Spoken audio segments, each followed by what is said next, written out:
Queen City millionaire may make for Miami Beach for his suntan and surf, but ordinary folks in Toronto just take a 15-minute ferry boat ride across the bay to Center Island, to a playground paradise a world away from hot pavement and noisy streets. They stroll around, take in the sights, and the sights are as pretty as you'll find anywhere. So are the long beaches and the cool blue waters of Lake Ontario. No autos are allowed on the island. You can bicycle, walk, or travel by water along miles of languid lagoons, perfect for canoeing and boating and swimming and canoeing.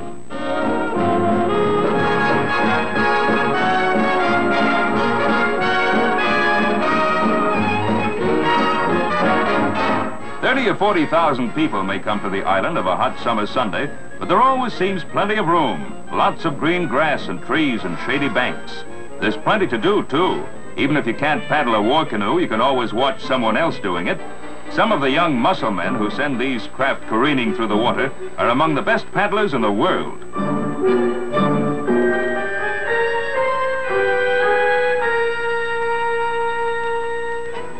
There are bigger boats to watch, too. Sleek yachts from all the Great Lakes sail on Toronto Bay. And then there are picnics. Half of Toronto first learned about picnics on the island. Discover the charm of the clown, the games, the excitement, all the trappings of an old-fashioned picnic.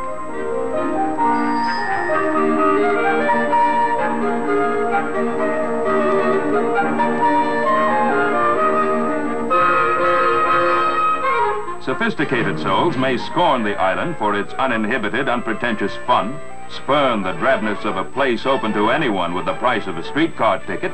But to thousands of weary people, so easily freed from the cares and crowds of the city, it's a magic isle just across the bay.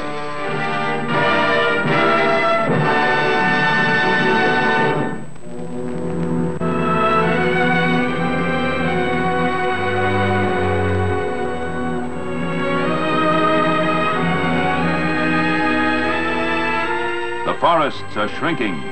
Fire and another enemy still ravage the forest. A silent enemy that destroys 10 million cords of timber every year and threatens 300,000 square miles of Canadian and American forest. Tall stands of timber are made diseased and dead by a tiny ravenous pest, the spruce budworm. Science has declared war on the budworm, and headquarters is a government parasite laboratory at Belleville, Ontario. Here, Canadian experts study the budworm at work and devise methods of combating its destructiveness.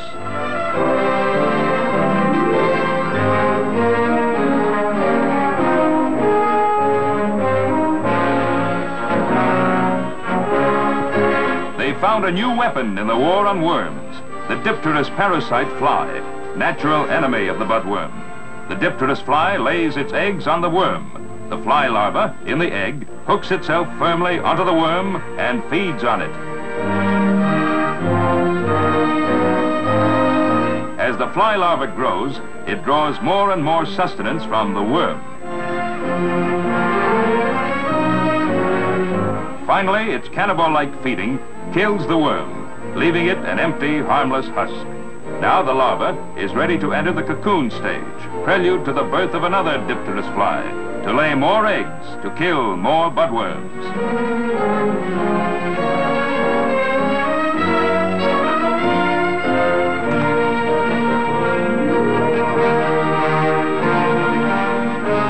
Dipterous flies are not always found in infected areas, so they must be bred in labs like the Belleville station and shipped to the spruce forests of Canada and the United States. In iced crates, they're flown to trouble spots, like airborne shock troops going to battle, then released by forest rangers to search out and destroy the enemy.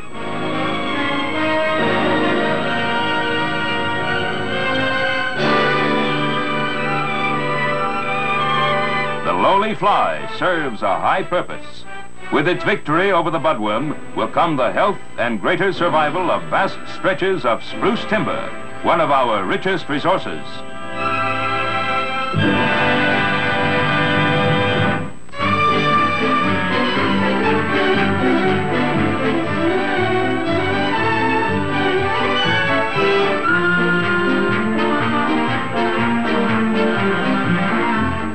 Aerodynamics is a favorite physics subject at St. Michael's College in the little Quebec town of Buckingham.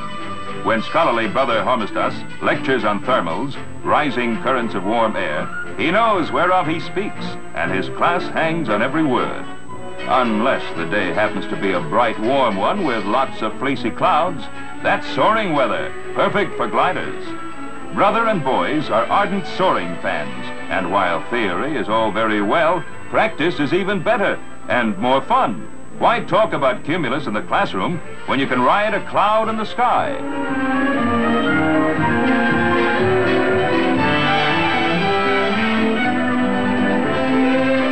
Will he or won't he? He will! Soaring has won again, and it's off to the nearby airfield on the double.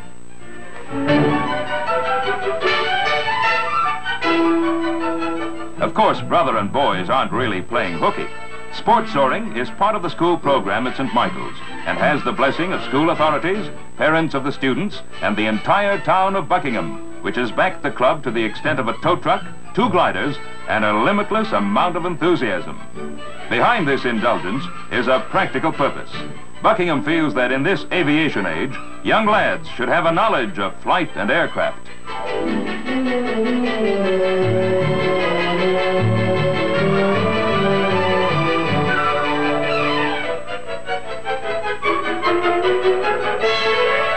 First step in a soaring session is a careful check of glider and controls. These are much the same as in a power plane. A stick and rudder pedals, plus a release lever to free the tow rope.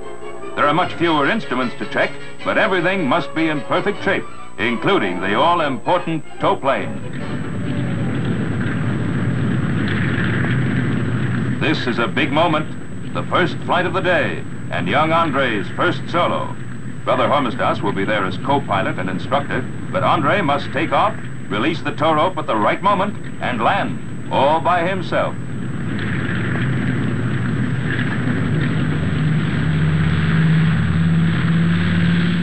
The tow takeoff is tricky for a novice like Andre, but he's had plenty of preparation. Brother Hormisdas has coached him carefully in scores of ground runs with the club truck. He's learned the most important thing, to keep a steady, true course exactly in line with the tow plane.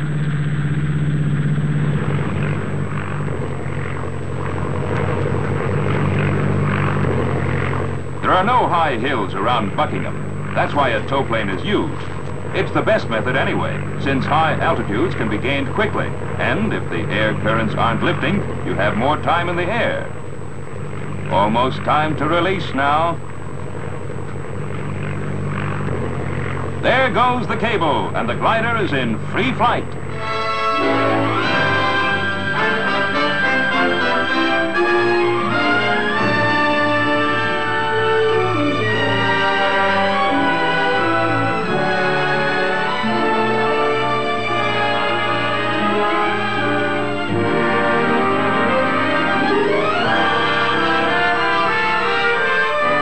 Andre gets the signal to bank in for his landing. This is the real test, to bring the fragile glider safely to the ground.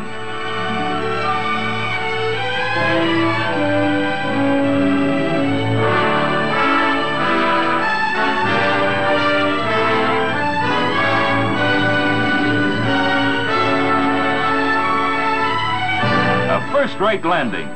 Even Brother Hormisdas is satisfied. So are the rest of the gang, and they're a tough audience to please.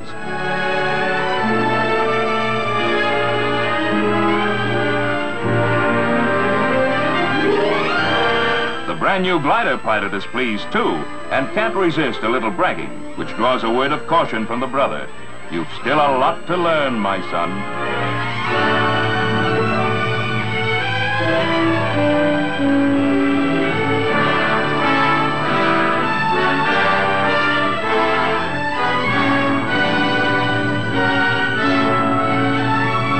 Smooth soaring loops at 1,000 feet in powerless free flight with a master at the controls. A beautiful sight to those who have learned to be at one with sky and cloud.